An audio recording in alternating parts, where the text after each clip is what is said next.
जब हमने अपना डिनर चेंज किया, जो जो चीज़ें हम लंच में खाते थे, जब हमने गार्ड वेजिटेबल्स को डिनर में ट्रांसफ़ॉर्म कर दिया और ब्रोकोली बेल पेपर को हम लंच पे लेकर आए, तो पूरा कंडीशन, पूरा सिनेरियो जो है वो पूरा चेंज हो गया, और भी ज़्यादा इम्प्रूवमेंट हो गई।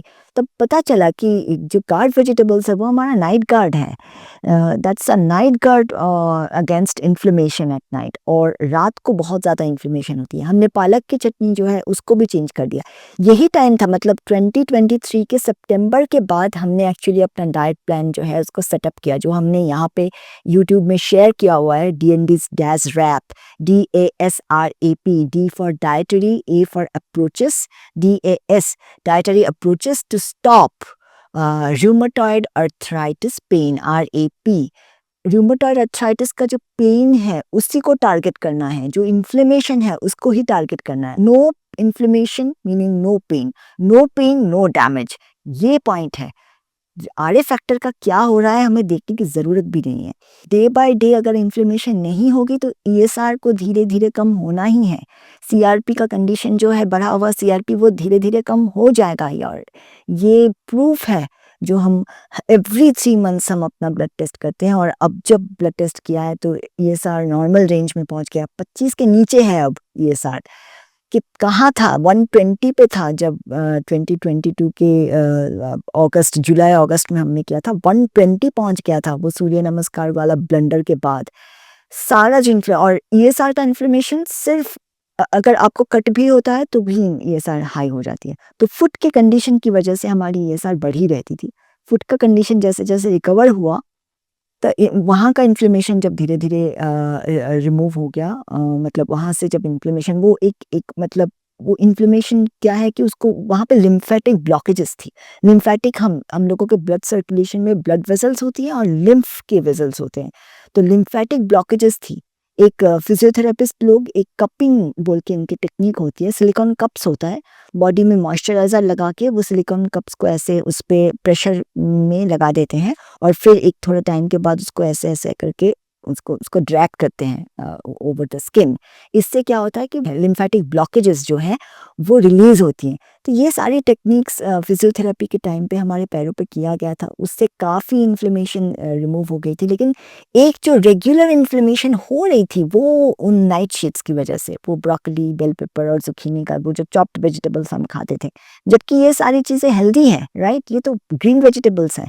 इनसे क्यों होता? क्योंकि ये नाइट शेड्स हैं, और रूमेटॉइड अर्थराइटिस एक डिफरेंट, एक इन्फ्लेमेटरी कंडीशन है। तो वहाँ पे जो चीज़ ट्रिगर करती है इन्फ्लेमेशन को, उसको हमें रोकना है, या तो उसका टाइमिंग, टाइमिंग कितना मैटर करता है। यही चीज़ दोपहर में खा रहे हैं जब सन इज़ अप, 2 o'clock 3 o'clock, जब उस समय डाइजेस्टिव फायर हाई होता है, उस टाइम पे ये सारी वेजिटेबल्स जब खाते हैं हम लोग, तो मतलब हमारे केस में तो हमने देखा है ऐसा कोई इन्फ्लेमेशन नहीं होता। जब रात को उसको खाते हैं तो इन्फ्लेमेशन होता है।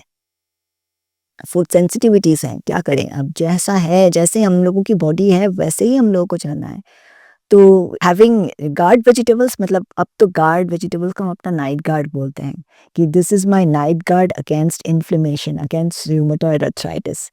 तो गार्ड वेजिटेबल्स हम अब कैसे खाते हैं, अभी 2023 के अक्टूबर में ये डाइट प्लान हमारा बना, और हमें लगा कि काश 2022 में हमें ये डैश रैप डाइट प्लान मिल जाता, किसी ने बता दिया होता, वीक बाय वीक प्लान, मतलब 4 हफ्ते में हम ठीक हो जाते। क्योंकि वीक 1 में हमने डिटॉक्स किया, एकदम लाइट डिटॉक्स मोड, फिर वीक 2 से ही धीरे धीरे रीइंट्रोडक्शन होना शुरू हो गया। आप अगर इस डाइट प्लान को देखेंगे, यहाँ पे हमने शेयर किया हुआ है यूट्यूब में, उसको अच्छे से देखिए, उसका लॉजिक समझिए कि कैसे हमने धीरे धीरे उसमें रीइंट्रोड्यूस किया है। उसका जो वीक 4, मतलब 1 महीने का आपका प्लान है, पहला हफ्ता आप डिटॉक्स करेंगे, उसके बाद धीरे धीरे इंट्रोड्यूस करेंगे, और वीक 4 तक आपके पास एक 1200-1300 किलो कैलोरी का एक एक डाइट प्लान होगा, क्योंकि बहुत थोड़ा सा आपको यूज़ करना है। वीक 4 में इतना ज़्यादा रीइंट्रोड्यूस नहीं कर सकते, लेकिन एक एक बैलेंस है। आपका ब्रेकफास्ट, एक सबसे इम्पॉर्टेंट स्ट्रैटेजी जो हमने अभी फिगर आउट किया है, कि सारा जो प्रोटीन है वो हमें ब्रेकफास्ट और लंच में ही सीमित रखनी है। डिनर पे कोई प्रोटीन नहीं होगा, डिनर पे कोई फैट भी नहीं होगा। डिनर पे फिर सिर्फ वेजिटेबल्स और स्पेसिफिकली गार्ड वेजिटेबल्स आप यूज़ करते हैं तो वो तो बेस्ट है। हमने आपको बताया पूरा लॉजिक, पूरी कहानी बताई कि कैसे ब्रोकलीज़ को ब्रोकली, बेल पेपर, ज़ुकीनी की जगह गार्ड वेजिटेबल्स करने से इन्फ्लेमेशन पूरा जितना भी बचा था शरीर में वो भी पूरा क्लियर हो गया। हम अभी भी वही डिनर करते हैं, गार्ड वेजिटेबल्स का ही सब्ज़ी बना के हम डिनर में खाते हैं, या तो फिर मशरूम।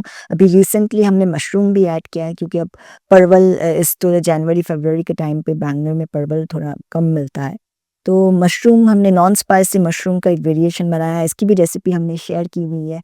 वैसे ही खाते हैं और वो भी एंटी इन्फ्लेमेटरी है। सबका एक ही टारगेट है, डिनर में कोई वेरिएशन नहीं चाहिए हमें।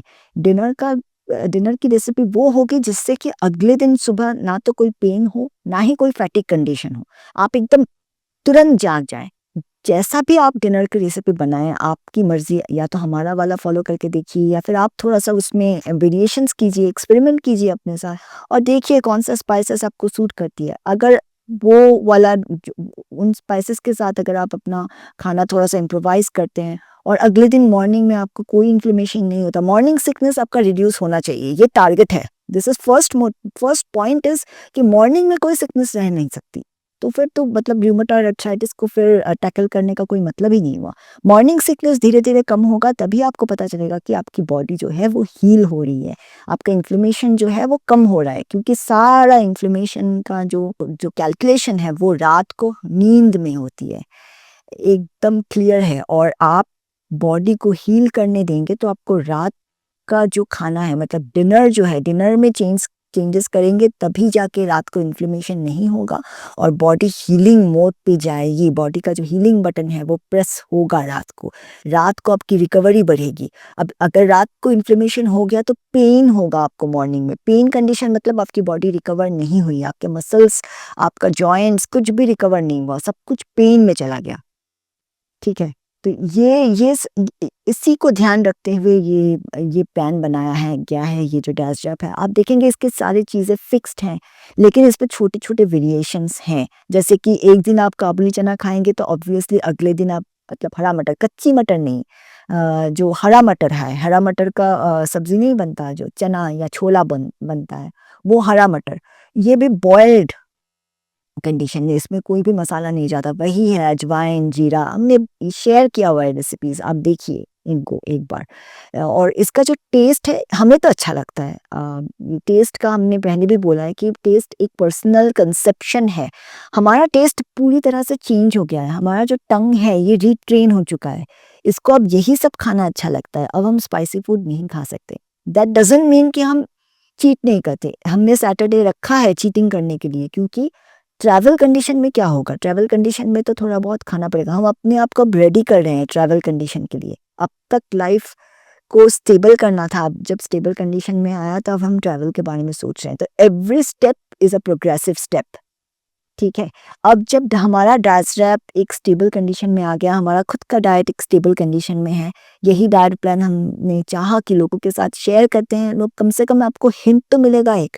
इस डाइट प्लान के साथ इम्प्रूव किया है, इस कंडीशन से बाहर निकल कर आज हम कंप्लीटली पेन फ्री कंडीशन में आ गए हैं, rheumatic pain free, please understand, rheumatic pain free, inflammatory pain free.